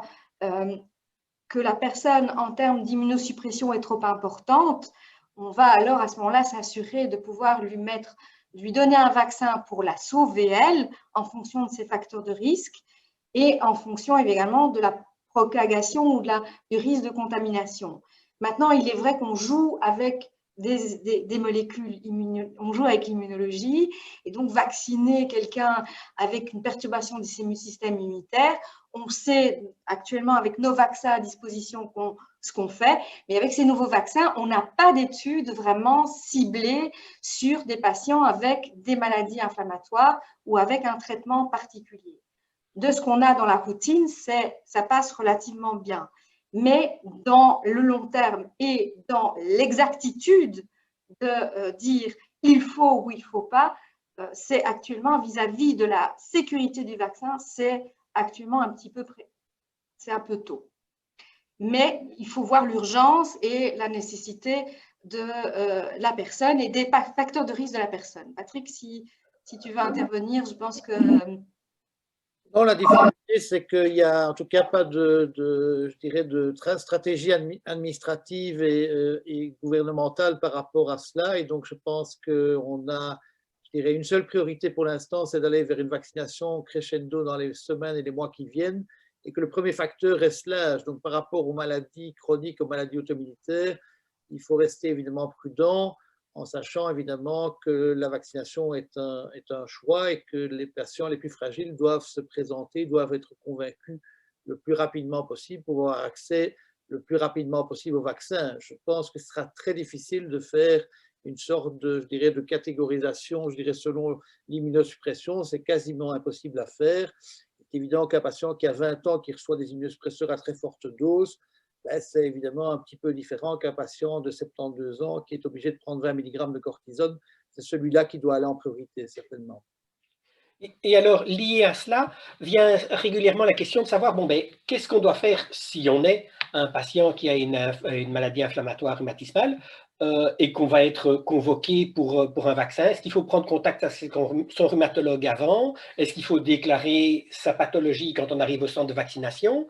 Ou est-ce qu'on aura peut-être la possibilité d'être vacciné à l'hôpital où on va d'habitude pour sa pathologie? Donc la vaccination ne sera pas à l'hôpital, ce sera dans les centres de vaccination. Je pense que pour les patients convaincus qui veulent se faire vacciner, ben, ils peuvent y aller. Je pense qu'ils doivent évidemment avoir les informations du médecin traitant et du rhumatologue par rapport à certains aspects pratiques, c'est-à-dire que moi, je ne recommande pas évidemment de faire l'injection d'un traitement biologique le même jour que le vaccin, donc il faut rester réaliste par rapport à ça. Il faut s'assurer que ça va se faire dans des conditions de surveillance médicale optimales, mais je pense que je dirais la majorité des patients pourront y aller comme monsieur et madame tout le monde. Je pense qu'il faut rassurer aussi qu'un patient qui a une maladie rhumatismale inflammatoire, qui prend des médicaments, je l'ai bien dit, il n'y a pas un surrisque élevé et il n'y a pas, je dirais, une contrainte majeure à la vaccination. Alors, on a parlé donc des différents vaccins qui se présentaient. Est-ce qu'il y en a un qui est plus adapté pour les personnes qui ont une de nos pathologies, ou est-ce qu'il y en a un qui est moins adapté? Est-ce qu'il y a à ce niveau-là déjà des choses qui émergent? Enfin, Valérie a bien présenté tous les différents vaccins. Donc, je viens répéter que notre webinaire, nous sommes ici invités, nous n'avons aucun conflit d'intérêt, évidemment, par rapport à l'industrie. Donc, on ne va pas faire, évidemment, la pub pour un seul vaccin. La difficulté, c'est qu'on n'a pas de comparaison des vaccins entre eux. Donc, les vaccins ont été essayés dans des larges populations avec des taux d'efficacité qui sont maintenant bien connus et qui sont comparables. Et donc, la vaccination, je dirais, se fait correctement avec l'ensemble des vaccins qui seront enregistrés par l'agence européenne. Donc ça, c'est un point aussi essentiel, c'est que les dossiers sont validés de manière stricte par l'agence européenne. Je pense qu'on peut discuter, je dirais, d'une dose versus 2 doses, du vaccin RN versus le vaccin conventionnel. Je pense que tout ça n'a pas vraiment beaucoup, je dirais, d'intérêt dans le débat. Dès l'instant, le but, c'est que la vaccination fonctionne, quel que soit le vaccin. Juste pour rebondir, effectivement, oui, il faut vraiment qu'on vaccine pour protéger, pour éliminer le plus possible ce virus. Après, nous pourrons peut-être discuter des pertinences et pour l'efficacité, mais pas pour les effets immédiats secondaires, puisqu'on a testé tous ces vaccins. Alors, une question qui est arrivée, qui vient peut-être sur ce sujet-là aussi. Vous avez parlé à un moment de registre et d'avoir des données dans des registres. Alors, est-ce qu'il y a quelque chose qui peut être fait pour que la vaccination d'une personne puisse servir à construire ces données-là? Qu'est-ce qu'il y a lieu de faire pour être dans les... C'est une excellente question, c'est un point essentiel. Et donc, avec Valérie, la Société belge de rhumatologie, on a discuté de ce point-là. Je pense que le problème, évidemment, des enregistrements de données est quelque chose qui doit se faire de manière simple et cohérente par rapport à surtout des effets secondaires graves. Je pense qu'on a dit que la plupart, évidemment, des vaccins avaient engendré quelques effets secondaires mineurs, mais très, très, très peu d'effets secondaires graves. Et donc, la Société rhumatologique belge et le LAR sont en pourparlers également pour avoir un grand registre européen qui va permettre de collecter je dirais, le suivi des patients qui souffrent d'affections rhumatismales inflammatoires et qui seront vaccinés, avec deux questions. La première question, c'est évidemment la protection contre le Covid, puisque ce qu'on veut avant tout, c'est que le vaccin protège nos patients contre le Covid. Deux, les effets secondaires graves qui amènent le patient à l'hôpital. Et aussi, le point évidemment essentiel, c'est aussi que la maladie rhumatismale reste stable. Et ça, on a beaucoup d'éléments théoriques pour dire qu'avec le vaccin contre la grippe, qu'avec le vaccin contre le pneumocoque, qu'avec le vaccin contre l'hépatite B, on ne voit pas d'aggravation de nos maladies rhumatismales. Donc, je pense qu'on a déjà des données rassurantes. Les registres, comme on l'évoque, sont évidemment un travail complémentaire qui doit se faire évidemment avec le patient et dont l'enregistrement n'est pas si simple puisque il ne faut pas que le registre soit trop compliqué, sinon ça ne fonctionne pas. Et donc, les patients qui seraient intéressés, ils contactent leur rhumatologue et en disant le jour où vous commencez le registre, vous me faites signe et on essayera d'avancer à ce moment-là, ou bien il y a quelque chose de concret à faire, signer un document ou... Donc, il n'y a pas actuellement, je dirais, de schéma administratif par rapport à l'enregistrement des données au niveau des registres. Ça se fera par le rhumatologue qui ne va pas collecter évidemment le lendemain de la vaccination les données, mais qui va probablement 3 à 6 mois après la vaccination s'assurer qu'il n'y a pas eu, je dirais, de problème après la vaccination. Je pense que, comme tous les patients, leurs médecins traitants et leurs rhumatologues sont évidemment à leur disposition pour faire face à tout problème post-vaccinal, mais ça, c'est évidemment le suivi clinique classique. Alors Valérie, une petite question liée au moment de la vaccination, les jours avant, les jours après. Il y a une question qui revient assez souvent, est-ce qu'il faut suspendre ou adapter son traitement? Et cette question revient tant par des personnes qui ne sont pas en poussée de leur maladie que par des personnes qui sont en poussée de la maladie. Alors, est-ce qu'il y a des consignes particulières pour que le vaccin marche mieux, entre guillemets? Alors actuellement, on se réfère un peu aux consignes habituelles, c'est-à-dire qu'on ne vaccine pas en même temps par exemple pour les traitements immunologiques de type biothérapie, on ne vaccine pas le jour d'un traitement. En général, on essaye d'espacer ça 1 ou 2 semaines en fonction du type d'administration de traitement biologique qu'on reçoit. En cas de poussée, si c'est possible, on essaye peut-être il n'y a pas d'urgence non plus, mais on essaye peut-être d'espacer un peu par rapport à la poussée pour que le patient soit bien équilibré, que ça ne se mélange pas aux petits effets secondaires potentiels du vaccin. Donc, par définition, on essaye toujours de le faire à distance du traitement et à distance de poussée. On n'en sait rien, mais c'est un peu comme ça qu'on le fait avec les autres vaccins. D'accord. Alors, j'ai bien compris qu'il n'y aurait pas de vaccination qui se ferait dans les hôpitaux où sont les patients. La question alors qui se pose, c'est comment est-ce que l'État sait que nous sommes à risque ou pas à risque? Est-ce qu'il y a quelque chose là? Comment est-ce qu'on va pouvoir faire ça? Ça va être notre travail après encore des soirs entiers. Non, il y a toute une stratégie qui se met en place. Monsieur Angler, par exemple, à Wallonie, il connaît bien ça. Il sait très bien qu'il y a des systèmes qu'il faut mettre en place pour, notamment l'enregistrement vaccinal, il va être fait, mais peut-être pas à petite échelle comme pour spécifier des atteintes immunologiques ou de maladies auto-immunes. Donc, il y a un registre de vaccination qui va se faire. Maintenant, nous, par rapport aux questions, comme Patrick l'a dit, on va faire 2 ou 3 questions qui ne seront probablement pas celles demandées dans un registre global de post-vaccination. Donc ça, on doit y travailler et je pense qu'on y travaille beaucoup parce que c'est pour ça qu'on... Et du coup, ici, pour la convocation, donc finalement, pour se faire vacciner, on sera invité à se faire vacciner en fonction aussi de l'input des médecins? Ça, c'est un peu plus complexe parce que la seule, évidemment, je dirais, stratégie actuellement bien définie est la stratégie de l'âge et des facteurs de risque en termes d'exposition professionnelle, donc le personnel soignant et puis d'autres catégories. Donc, comme vous savez, il y a évidemment des débats qui vont intégrer aussi l'économie, donc ça va être, à mon avis, assez complexe. Mais il est clair que nous allons pousser pour que nos malades puissent être vaccinés assez rapidement, surtout les plus âgés, surtout les plus fragiles.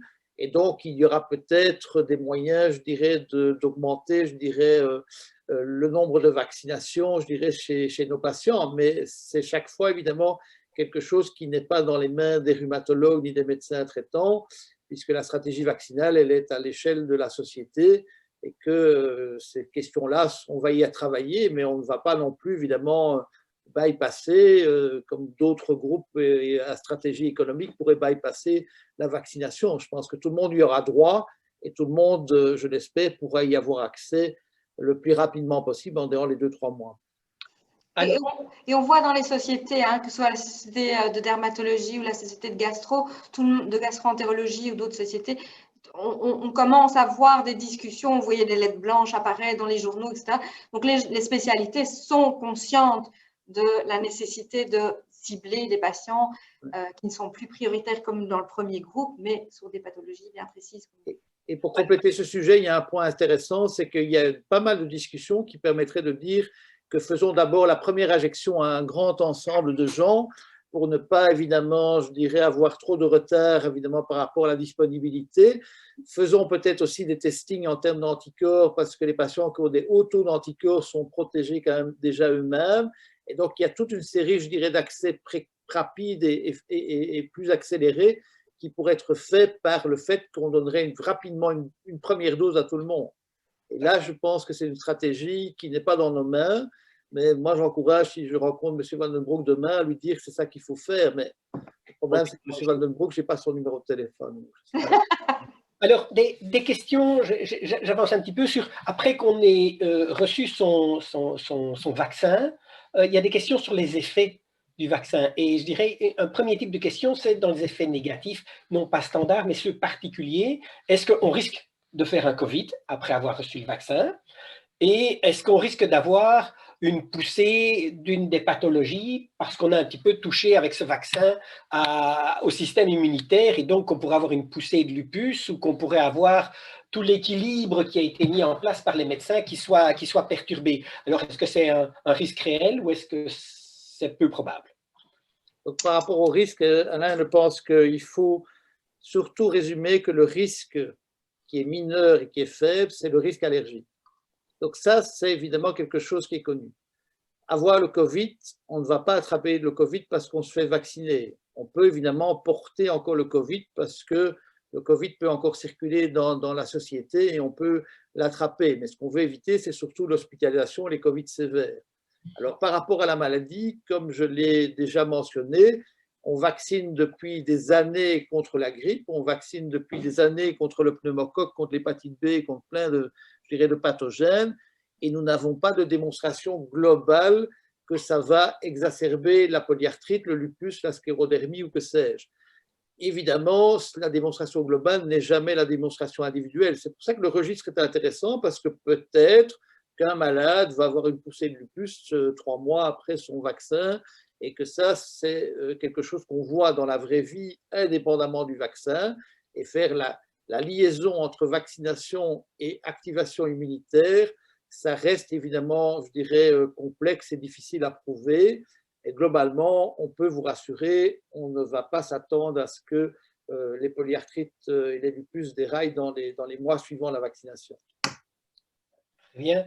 Alors, dans la même question sur les effets, il y avait l'autre aspect de la question qui est, est-ce que le vaccin est aussi efficace pour les gens qui sont sous immunosuppresseurs qu'il l'est pour d'autres personnes ou pour les gens qui ont une polyarthrite, etc. Est-ce qu'il y a une différence d'efficacité? Et aussi, qu'est-ce que ça veut dire efficace à 95%? Est-ce que ça veut dire qu'on a encore 5% de chance de faire un Covid le lendemain de sa vaccination ou plus tard?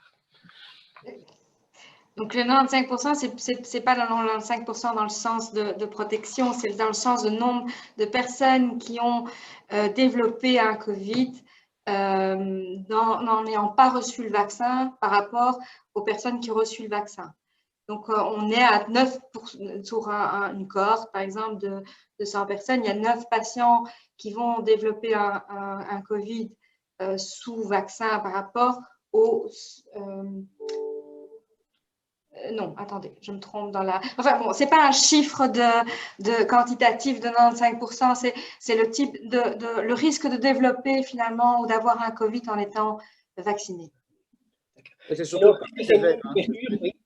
c'est surtout par rapport au nombre, tu l'as bien dit, c'est 9 qui vont faire un Covid sévère dans le groupe placebo, 10 par exemple, dans le groupe placebo, et 10 dans le groupe, je dirais, vaccin, et 100 dans le groupe, non vacciné. Donc, c'est une diminution de 90% par rapport au chiffre absolu. Et plus évidemment les groupes sont grands, plus la valeur est importante. C'est ça que je voulais exprimer dans les études qui ont été faites. C'est des grands groupes. Donc, la puissance est plus importante si on fait dans un grand groupe que dans un petit groupe. Voilà. C'est statistique, ça. Et alors, est-ce que la protection serait logiquement la même pour des gens qui sont sous immunosuppresseurs ou est-ce que ça influence l'efficacité du vaccin? Donc, ça peut influencer l'efficacité. Donc, ça, on a des données qui sont notamment bien publiées chez les patients qui prennent de la cortisone ou qui prennent des médicaments comme le rituximab ou d'autres. C'est qu'on sait que la réponse vaccinale peut être un peu moindre. Mais ça survient également lors d'une infection, je dirais, sans vaccin. Donc, on sait évidemment que la puissance de faire des anticorps, elle dépend évidemment de l'âge, elle dépend des médicaments, mais elle dépend aussi de la charge vaccinale. Donc, ça veut dire que si on a, je dirais, une réceptivité importante à un vaccin, on va peut-être faire plus d'anticorps qu'une autre personne. Donc, tout n'est pas évidemment blanc et noir. Donc, ce qu'on veut absolument aussi démontrer, et ça, c'est quelque chose pour lequel on n'a pas encore de données absolues, c'est que l'ensemble des patients qui, par exemple, ont des maladies sévères et qui prennent de la cortisone ou qui prennent telle biothérapie, ils puissent être protégés de la même façon contre le Covid, d'avoir cette réduction de 70 à 90% par rapport au Covid sévère. Parfait. Alors, je vais avoir juste une dernière question parce que malheureusement, on a déjà bien dépassé le temps, mais il y a une question qui me semble quand même relativement importante et elle a trait au traitement que les personnes prennent pour le moment. Et il y avait deux questions qui sont arrivées. L'une sur la cortisone, parce qu'on a parlé que c'était associé avec le risque d'avoir un Covid, et donc des gens qui demandent est-ce qu'il faut arrêter sa cortisone ou la réduire? Et l'autre sur est-ce qu'il faut arrêter le traitement de fond quand on a un Covid avéré? Et donc là, peut-être ça me semble important de répondre à cette question, et puis on va s'arrêter là. Oui. Donc, il ne faut pas arrêter les traitements. Je pense que si, évidemment, on a une forme sévère avec la température et qu'on est amené à être hospitalisé, on va évidemment arrêter les traitements. Mais donc, il faut maintenir les traitements. Par rapport à la cortisone, c'est clair que plus la dose est réduite dans la situation chronique de la maladie, mieux ce sera. Mais évidemment, dans des formes très sévères où il faut donner un certain niveau de cortisone, on s'expose malheureusement à plus de risques. Et ces patients-là, comme on l'a dit précédemment, on essaiera aussi de les vacciner plus rapidement et d'avoir une protection qui sera plus large. Par rapport à l'infection Covid, si la forme est sévère, on va interrompre, je dirais, pendant 15 jours le traitement et puis on va le reprendre. Mais ne faisons pas face à deux problèmes. Ce sont des patients qui auront des Covid sévères et qui vont faire des maladies inflammatoires très actives parce qu'alors on mélange tout. Et on a plus de mal à trouver des solutions. Merci beaucoup. Justine? Voilà, alors je vais vous proposer donc de faire à répondre à une dernière petite question. Alors, voilà. Ah. Voilà.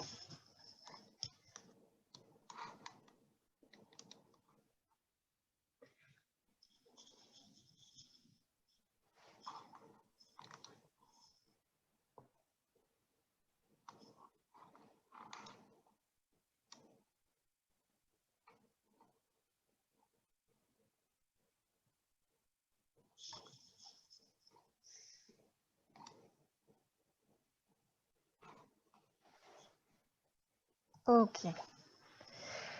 Parfait. Donc, on voit ici que à la fin de ce webinaire, pas mal de gens sont quand même contents de l'information et désirent se faire vacciner. En tout cas, je voulais tous vous remercier d'avoir participé donc à ce webinaire et tout particulièrement donc à nos deux intervenants, le professeur Bado et le professeur Duré, qui nous ont donné de leur temps pour pouvoir nous donner des informations claires et de qualité.